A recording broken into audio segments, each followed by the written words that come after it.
사랑합니다. 성도 여러분, 화요일 아침이 밝았습니다. 이 화요일 아침에 냉천골의 아침 말씀 묵상을 통해서 특별히 지금은 고난주간인데 이 고난주간에 우리 주님의 십자가 그 고난을 깊이 새기면서 하나님 주시는 은혜와 축복을 더 풍성히 누리는 우리 모든 성도들 되기를 주님의 이름으로 축원합니다. 이제 말씀 봅니다. 오늘 말씀 어제와 같은 말씀입니다. 마태복음 27장 27절부터 31절 말씀 보도록 합니다. 마태복음 27장 27절부터 31절 말씀입니다. 제가 봉독합니다. 이에 총독의 군병들이 예수를 데리고 관정 안으로 들어가서 온 군대를 그에게로 모으고 그의 옷을 벗기고 홍포를 입히며 가시면류관을 엮어 그 머리에 씌우고 갈대를 그 오른손에 들리고 그 앞에서 무릎을 꿇고 희롱하여 가로되 유대인의 왕이여 평안할지어다 하며 그에게 침 뱉고 갈대를 빼앗아 그의 머리를 치더니 희롱을 다한 후 홍포를 벗기고 도로 그의 옷을 입혀 십자가에 못 박으려고 끌고 나가니라. 아멘. 어제는 로마 군병들이 예수님을 자신들의 만족을 위하여 희롱했던 장면들을 살펴봤는데요. 오늘은 특별히 29절에 있는 말씀 가시면류관을 엮어 그 머리에 씌우고 라는 대목을 살펴보려고 합니다. 예수님의 머리에 가시면류관이 씌워졌어요. 우리가 다 아는 사실이잖아요. 그런데 그것이 어떤 의미를 갖는가? 이 고난주간에 영적으로 우리에게 어떤 풍성한 은혜를 주시기 위해서 예수님께서 그 가시면류관을 쓰셔야만 했을까 한번 생각해 보고 또 하나님 주시는 은혜를 누리기를 소망합니다. 제가 이스라엘을 2번 다녀왔는데 처음 이스라엘 갔을 때 2014년 11월이었는데 우리를 안내하던 현지 사역자가 주기도문 기념교회, 예수님께서 주기도문을 가르쳐 주셨다고 여겨지는 곳에 교회가 세워져 있는데 그곳을 방문해서 이렇게 안내하는 중에 뜰에 한 풀처럼 생긴 나무는 아니고요, 풀도 아니고 하여튼 그 중간 단계에 있는 작은 관목을 가리키면서 이것이 바로 예수님의 머리에 씌워졌던 가시나무로 여겨지는 인정되는 바로 그 가시나무입니다 하고 알려주더라고요. 그래서 제가 사진 찍는 걸 좋아하니까 그때 또 큰 카메라도 가지고 갔고요. 열심히 사진을 찍으면서 그 나무를 살펴봤어요. 그랬더니 가시가 아주 날카로워요. 잎은 무성한 것 같은데 가시가 날카로워요. 그래서 그때 제가 탁 깨달은 게 있었어요. 뭔가 하면 저도 선교하면서 사막을 많이 다녀봤으니까 이 가시는 보통 가시가 아니라는 겁니다. 바로 우리가 잘 아는 대로 선인장 가시하고 똑같은 가시예요. 우리나라로 이야기하면 탱자나무 가시, 겨울이면 사람들이 즐겨 먹는 귤나무에도 가시가 있는데 그 정도 가시보다 더 독한 가시더라고요. 왜요? 사막에는 이 강수량은 적고 증발량이 많으니까 이 선인장류는 그 증발을 막기 위해서 가시가 날카롭지 않습니까? 바로 그 가시더라고요. 혹시 집에서 선인장을 키우는 분들 중에 선인장 가시에 찔려 보신 적 있으세요? 얼마나 아파요? 그리고 그 가시는 잘 보이지도 않아 뽑기도 어려운데 예수님은 이 군병들이 그 나무로 그 선인장 비슷한 그 나무, 그 독한 가시가 달려있는 그것으로 머리에 면류관을 만들었다 그러지만 뭐예요? 머리에 씌우는 그냥 그런 이 선인장 다발을 만든 거 아닙니까? 면류관처럼 모양만 꾸며서요. 그리고 그거를 머리에 인정사정 없이 씌웠을 때 그 통증이 얼마나 심했겠어요. 그 가시가 살을 파고들었을 때 뽑을 수도 없는 상황 아닙니까? 피는 줄줄 흐르고요. 고통은 점점 심해졌을 거예요. 그런데 예수님께서 왜 그 일을 당하셨냐 하는 것을 생각해 봐야 합니다. 예수님께서 왜 그 일을 당하셨을까요? 그것은 바로 이 고난주간에 우리에게 주는 메시지의 핵심 내용 중에 하나인데 우리가 지은 죄가 가시와 같다는 겁니다. 우리가 지은 죄가 바로 그 가시처럼 독하고 독한 것이라는 거죠. 성경에 실제적으로 죄와 가시가 연결되어지잖아요. 어디에서부터 연결되어져요? 한번 볼까요? 에덴 동산으로 한번 가서 보십시다. 에덴 동산에서 아담과 하와가 죄를 지었을 때 하나님께서 그들에게 벌을 내리실 때 창세기 3장에서 보면 바로 이 가시 덤불 은근키 이야기를 합니다. 자, 창세기 3장 17절부터입니다. 아담에게 이르시되 내가 내 아내의 말을 듣고 내가 내게 먹지 말라 한 나무의 열매를 먹었은즉 땅은 너로 말미암아 저주를 받고 너는 내 평생에 수고하여야 그 소산을 먹으리라. 땅이 내게 가시덤불과 은근퀴를 낼 것이라. 땅이 내게 가시덤불과 은근퀴를 낼 것이라. 땅의 가시나무는 원래 창조물 속에 없었던 거였어요. 하나님께서 에덴 동산을 비롯한 원래 창조의 그 과정 속에서 주신 것은 열매 맺는 나무입니다. 좋은 나무입니다. 우리 사람들의 삶에 꼭 필요한 나무였어요. 그런데 가시덤불이 왜 나오는 겁니까? 죄를 지은 결과로 땅을 해치는 거예요. 땅에서 알곡이 자라지 못하고 좋은 열매 맺는 나무가 자라지 못하고 가시나무가 자라는 그런 결과들이 이루어졌다고 이야기합니다. 한번 보세요. 우리나라에도 가시나무가 많은데 그 아카시로 대표되어지는 가시나무의 특징이 뿌리가 잘 뻗어나간다는 것이고요. 온 산을 순식간에 덮어버리고 다른 나무가 자라지 못하게 하는 특징이 있어요. 제가 3월 한 달 안식을 쉬면서 고향집에 가서 부모님과 함께 지내고 또 여러 고향 땅 주변에 있는 여러 땅들도 이렇게 봤어요. 지나다니면서. 그런데 이제 농사 지을 만한 젊은이들이 떠난 그런 땅은요, 버려진 땅이죠. 묵혀둔 땅에는, 은근키가 그렇게 자랄 수가 없고요. 가시덤불이 자라는데 다른 거는 없어요. 그 가시덤불과 은근키만 자라더라고요. 그만큼 잘 자라고요. 번식력도 크고요. 땅을 해치더라는 겁니다. 죄의 특징이 바로 이거예요. 그래서 하나님께서 알려주신 거예요. 죄를 범한 인류에게 창세기 3장에서부터 죄를 범했기 때문에 이제 땅에서는 가시덤불과 은근키가 날 것이다. 여러분 그렇지 않습니까? 우리가 이 가시덤불 같은 죄, 이 죄가 한번 죄를 짓고 나면 이 가시 같은 죄는 우리의 양심을 찔러요. 그죠? 우리의 마음을 찌릅니다.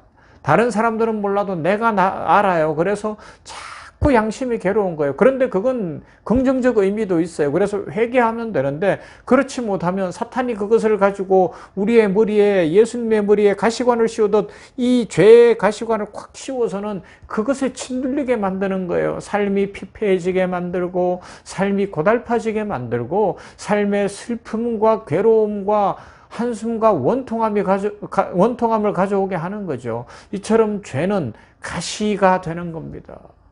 그래서 우리를 짓눌러요. 우리로 하여금 그것에서 벗어나지 못하게 합니다. 그런데 여러분 오늘 성경에서 뭐라고요? 로마 군병이 예수님의 머리에 가시로 만든 관을 콱 씌움으로 말미암아 예수님께서 우리의 죄의 결과를 다 자기 머리에 받으셨다고 성경은 알려주고 있는 것입니다. 우리의 모든 죄의 결과물을 주께서 다 감당하시고 씻어주신 것이죠. 죄의 열매는 가시입니다. 뾰족하고 따끔따끔하고 아프게 찔러대는 가시. 죄의 열매가 가시라고요. 그런데 우리 주 예수 그리스도께서 그것을 자신의 머리에 씀으로 말미암아 우리의 양심을 찌르고 우리의 삶을 찌르고 우리를 고달프게 하고 우리를 피폐하게 만드는 죄의 모든 짐을 다 지셨습니다. 만왕의 왕이신 예수님께서 구세주가 되시어서 우리를 찌르는 이 죄의 가시관을 쓰셨습니다. 단 한 번도 죄의 가시에 찔리신 적이 없으신 우리 주님이 우리 때문에 그 모진 고통을 겪으신 것입니다. 그러므로 우리는 예수님을 바라봐야 됩니다. 예수님께서 이렇게 우리 사람처럼 되신 거예요. 영원하신 분이시잖아요. 시작도 없고 끝도 없으신 하나님이신 예수님. 시편 139편은 그것을 이렇게 이야기합니다. 7절부터 보면 내가 주의 영을 떠나 어디로 가며 주의 앞에서 어디로 피하리까? 내가 하늘에 올라갈지라도 거기에 계시며 스울에 내 자리를 펼지라도 거기 계시니이다. 내가 새벽 날개를 치며 바다 끝에 가서 거주할지라도 거기서도 주의 손이 나를 인도하시며 주의 오른손이 나를 붙드시리이다. 주님이 어디나 계시는 영원하신 분이시고 창조주 하나님이십니다. 하나님이 어디 계시냐, 주님이 어디 계시냐 이렇게 묻는 건 물고기가 물이 어디 있냐 묻는 것과 마찬가지고요. 바다 속에 있으면서 새가 하늘을 날면서 공기가 어디 있냐 묻는 것과 같이 어리석은 일입니다. 그런데 이 세상이 담을 수 없는 무한하신 그 주님이 유한하신 우리 사람이 되어서 이 땅에 오시고 우리의 죄를 대신하기 위하여 가시면류관을 쓰셨다고 말씀합니다. 죄 없으신 주님이 나 위하여 그 놀라운 고초를 겪으셨고 그 모진 고난을 겪으신 것입니다. 베드로전서 1장 18절부터는 말씀합니다. 너희가 알거니와 너희 조상이 물려준 헛된 행실에서 대속함을 받은 것은 은이나 금같이 없어질 것으로 된 것이 아니요 오직 흠없고 점없는 어린 양 같은 그리스도의 보배로운 피로 된 것이니라. 바로 우리의 죄의 가시를 씻어주시기 위하여 주님이 가시관을 쓰시고 보혈을 흘리셨습니다. 그 보배로운 피를 흘리셨습니다. 그래서 우리의 모든 죄와 죄가 찌르는 가시를 없애주신 줄 믿습니다. 그러므로 우리가 자유하는 길은 죄의 가시로부터 찔림받지 않고 우리의 삶이 가시의 덤불이 되고 은근키가 나는 그런 버려진 땅이 아니라 옥토가 되는 길은 고난을 당하신 주님, 우리 위하여 십자가 지신 주님을 더 의지하고 주님만 믿는 것입니다. 그렇게 주님을 바라볼 때에 시편 103편 1절부터는 이렇게 말씀하죠. 어떤 결과가 이루어진다고요? 내 영혼아 여호와를 송축하라. 내 속에 있는 것들아 다 그의 거룩한 이름을 송축하라. 내 영혼아 여호와를 송축하며 그의 모든 은택을 잊지 말지어다. 그가 내 모든 죄악을 사하시며 내 모든 병을 고치시며 내 생명을 파멸해서 속량하시고 인자와 긍휼로 관을 씌우시며 좋은 것으로 내 소원을 만족하게 하사 내 청춘을 독수리같이 새롭게 하시는도다. 그렇습니다. 이 아침에 이 냉천골의 아침을 묵상하는 사랑하는 성도 여러분, 고난주간에 특별히 이 말씀을 묵상하는 성도 여러분, 우리 주님이 우리의 양심을 찌르고 우리의 삶을 찌르고 우리를 피폐하게 만들 수 있는 죄의 가시를 관으로 엮어 머리에 쓰셨습니다. 그리고 우리의 모든 죄의 가시를 우리를 찌르는 모든 것을 해결하셨고 우리에게 나음을 주시고 우리 청춘을 독수리같이 새롭게 하시고 우리 인생을 자유하게 하십니다. 그 주님 안에서 모든 죄의 가시를 해결함 받았으니 이제 자유하십시다. 그리고 주님의 주시는 축복을 누리면서 이제 더욱더 풍성하고 복된 삶을 살아가며 주님을 찬송하게 되기를 주님의 이름으로 축원합니다. 아멘. 기도합니다. 하나님 감사합니다. 예수님께서 십자가에 달리기 전에 오늘 말씀에 나타난 대로 로마 군병이, 이름 없는 한 로마 군병이 선인장 가시 같은 가시가 달린 그 이스라엘 아열대 지역의 가시나무로 관을 엮어 머리에 씌우심으로 주님의 머리가 찔림을 입음으로 우리는 죄의 가시로부터 자유하게 되고 노임받게 되고 축복을 누리게 하시니 감사합니다. 왜 너네며 웬 사랑입니까? 창세기 3장에 있는 것처럼 하나님 앞에 죄를 범하면 가시덤불이 나고 엉겅퀴가 나는 것이 인생일진데 주님이 다시 그 가시관을 쓰심으로 우리에게 가시덤불을 제거하시고 엉겅퀴를 제거하시고 다시 풍요로운 삶, 시편 103편에 있는 말씀처럼 나음을 입고 죄용서함을 받고 청춘이 독수리같이 새로워지는 은혜를 주셨으니 감사합니다. 이 은혜로 사는 우리들 되게 하여 주시옵시고 특별히 이 고난주간에 하나님 앞에 감사하며 주님 앞에 감사하며 가시관 쓰신 주님을 깊이 묵상하는 오늘이 되어서 죄의 가시로부터 자유하고 양심의 찔림으로부터 자유하고 삶이 짓눌리고 어렵고 고달픔에서 풀려나서 축복이 넘치고 은혜가 넘치는 모두의 삶이 되게 하여 주시옵소서. 이 냉천골의 아침을 다시 묵상하는 모두에게 주의 자유함, 가시로부터 찔림받는 모든 것이 해결되어지고 자유와 평화와 기쁨이 넘치게 될 줄 믿습니다. 이 은혜로 복을 내려 주시옵소서. 예수님 이름으로 기도하옵나이다. 아멘. 찬송합시다. 우리 고난주간이니까 특별히 이 고난주간 생각하면서 찬송가, 어제에 이어서 계속해서 고난주간 찬송가입니다. 오늘은 143장 웬 말인가 날 위하여 주돌아 가셨나, 그 찬송하면서 주님의 은혜, 특별히 가시관 쓰신 주님의 은혜를 깊이 묵상해 보십시다.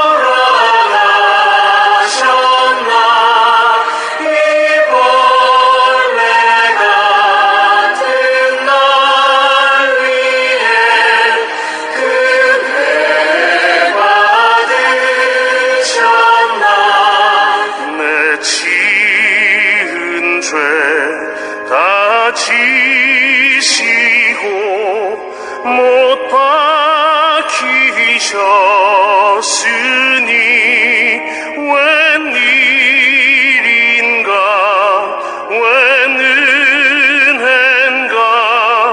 그